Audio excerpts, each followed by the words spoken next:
Good morning प्यारे बच्चों। आज की इस वीडियो में हम व्यंजन संधि का अध्ययन करेंगे। प्यारे बच्चों, व्यंजन संधि के बारे में या उसके कुछ महत्वपूर्ण बिंदुओं पर हम पिछले वीडियो में भाग 1 में इसका अध्ययन कर चुके हैं। इस भाग 2 में इस वीडियो में हम इसके कुछ अन्य महत्वपूर्ण बिंदुओं पर विचार करेंगे ताकि हम व्यंजन संधि को अच्छे से समझ सकें। तो व्यंजन संधि प्यारे बच्चों, व्यंजन हिंदी वर्णमाला के स्वर और व्यंजन को आप अच्छे से जानते हैं, कितने स्वर हैं और व्यंजन कौन कौन से वर्ण व्यंजन। तो व्यंजन संधि करते समय हमने व्यंजन के 3 नियमों का पहला, दूसरा और तीसरे जो नियम का हम पहले ही अध्ययन कर चुके हैं। तो हम यहाँ पर उसके जो महत्वपूर्ण बिंदु को हमने नाम दिया है नियम 4 से हम इसका अध्ययन करेंगे। तो व्यंजन संधि करते समय वर्ण ता के बाद ध्यान देना, व्यंजन संधि करते समय वर्ण ता के बाद यदि च और छ हो तो वह किस में बदल जाता है? चा में। उसके पहले वर्ण में झ और झ हो तो ज में, ट और ट हो तो ट में, ढ और ढ होने पर ड, अर्थात च और च होने पर उसका पहला वर्ण च, ज और झ होने पर झाई, ट और ट का जो पहला वर्ण ट और ढ और ढ होने पर ढ, और इसके अतिरिक्त ला होने पर ला ही रहता है, ला में कोई बदलाव नहीं होता। जैसे उद्घनचारण उच्चारण, यहाँ पर त वर्ण के बाद चा वर्ण के आ जाने से चा वर्ण चा ही रहेंगे, ये ता चा में बदल जाएंगे तो ता में हलंत त, तो अदचा उद्घनचारण उच्चारण। इसी प्रकार से सत धन च, त के बाद च आने से त जा में ही रहेंगे, ता में हलंत के कारण यहाँ पर च अदचा, तो सत धन जन सज्जन। यदि ता के बाद शा हो तो क्या होता है? यदि ता के बाद शा हो तो ता के स्थान पर चा और शा के स्थान पर क्या होता है? शा का छा हो जाता है। यदि ता के बाद शा हो तो और ता के स्थान पर चा हो जाता है और शा का क्या होता है? छा हो जाता है। जैसे उत्धन श्वास, यहाँ पर ता के बाद कौन से वर्ण आया है? श, तो ता के बाद शा होने से ता किस में बदल जाएंगे? त चा में, इसलिए उत्धन श्वास उच्छ्वास। इसी प्रकार से उत्धन शिष्ट, यहाँ पर ता के बाद श वर्ण के आने से वो छा में बदल जाता है, इसलिए उत्धन शिष्ट उच्चिष्ट। इसके और भी है, यदि ता के बाद हा हो तो, अगर ता के बाद हा हो तो ता का दा और हा का धा हो जाता है। ता के बाद हा हो तो ता का धा और ह का धा हो जाता है। जैसे उद्धार, यहाँ पर ता के बाद हा है, इसलिए ता के बाद हा होने के कारण ता किस में बदल गया? द, इसलिए उद्दनहार उद्धार। इसी प्रकार से उद्दन हरण, तो उद्दन हरण में ता के बाद हा होने के कारण उद्धरण। नियम 5, यदि स्वर के बाद हिंदी वर्णमाला के स्वर, यदि स्वर के बाद छ वर्ण आ जाए तो, यदि स्वर के बाद छ वर्ण आ जाए तो छ से पहले छ व्यंजन बढ़ा दिया जाता है। यदि स्वर के बाद छ वर्ण आ जाए तो, केवल छ वर्ण आ जाए तो छ से पहले, जो छ वर्ण से पहले छ व्यंजन बढ़ा दिया जाता है।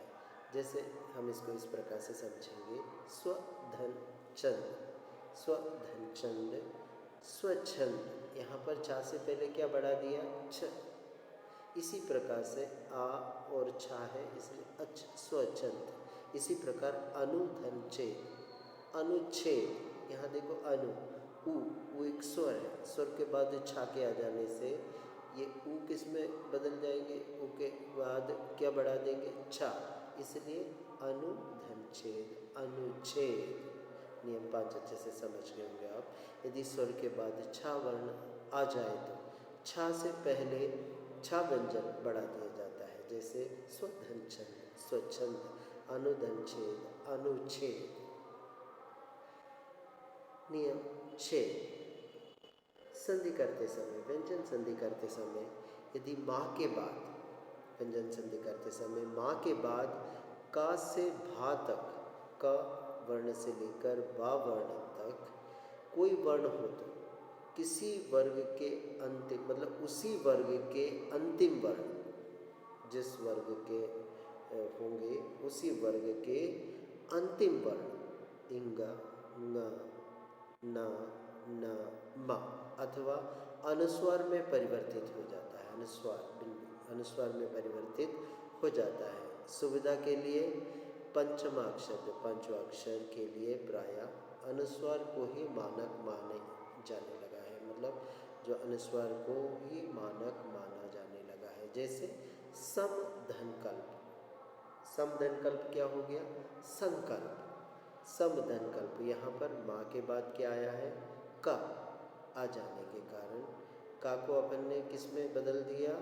का जो पंचम वर्ण है इंग, तो संकल्प, तो हम इसको मानक रूप में कैसे लिखेंगे? संकल्प, संकल्प अनुस्वार के साथ। इसी प्रकार से समधनतोष, समधनतोष, संतोष, यहाँ पर माँ के बाद क्या है?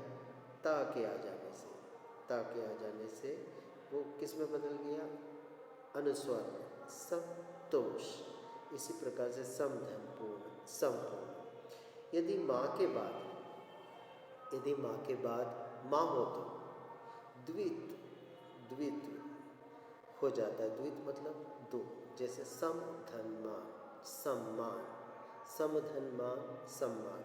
तो ये सम जो उसका आखिरी वर्ण है माँ में हलंत है, तो म अधम, सम्मान, द्वित होना, माँ दो बार, तो समधनमान, सम्मान। इसी प्रकार से समधनमति, सम्मति, माँ और माँ, अधमा और माँ, समधनमति, सम्मति। और इसके कुछ और है। यदि माँ के बाद, यदि माँ के बाद य, र, ल, व, श, श, स, ह में से कोई व्यंजन हो तो, ध्यान देना, यदि माँ के बाद य, र, ल, व, श, श, स, ह में से कोई व्यंजन हो तो माँ का अनुस्वार हो जाता है। माँ का, माँ शब्द वर्ण है उसका अनुस्वार हो जाता है। जैसे समधन योग, यहाँ पर माँ का अनुस्वार हो गया, कैसे हुआ? संयोग, संयोग अपन बोलेंगे। समधन रचना, संरचना। इसी प्रकार से समधनवाद, संवाद। और समधन सा, संसार, यहाँ पर माँ अनुस्वार, संसार। इसी प्रकार से हम समझेंगे नियम 7 को भी। हास्व स्वर, ह्रस्व स्वर आप सभी जानते हैं, ह्रस्व को हास्व बोलते हैं। ह्रस्व स्वर हिंदी के हिंदी वर्णमाला में कितने हैं? स्वर में कितने ह्रस्व स्वर हैं? 4, आ, ई, उ और र। तो ह्रस्व स्वर ई और ऊ के बाद, ई और ऊ के बाद यदि रा हो और रा के बाद फिर रा हो, ह्रस्व स्वर ई और ऊ के बाद यदि रा हो और रा के बाद फिर रा हो तो ह्रस्व स्वर का दीर्घ हो जाता है और रा लुप्त हो जाता है वहाँ, और रा लुप्त हो जाता है और ह्रस्व स्वर किस में बदल जाता है? दीर्घ में, और रा लुप्त हो जाता है। जैसे निर्धन रव, निर्धन रव, तो यहाँ पर रा के बाद रा आने से ह्रस्व स्वर जो नी में छोटी की मात्रा वो ई में बदल जाता है, ई में, इसलिए नीरव। निर्धन रस, रा के बाद रा आने से ये जो ह्रस्व स्वर है वो दीर्घ में बदल जाएंगे। निर्धन रस, नीरस।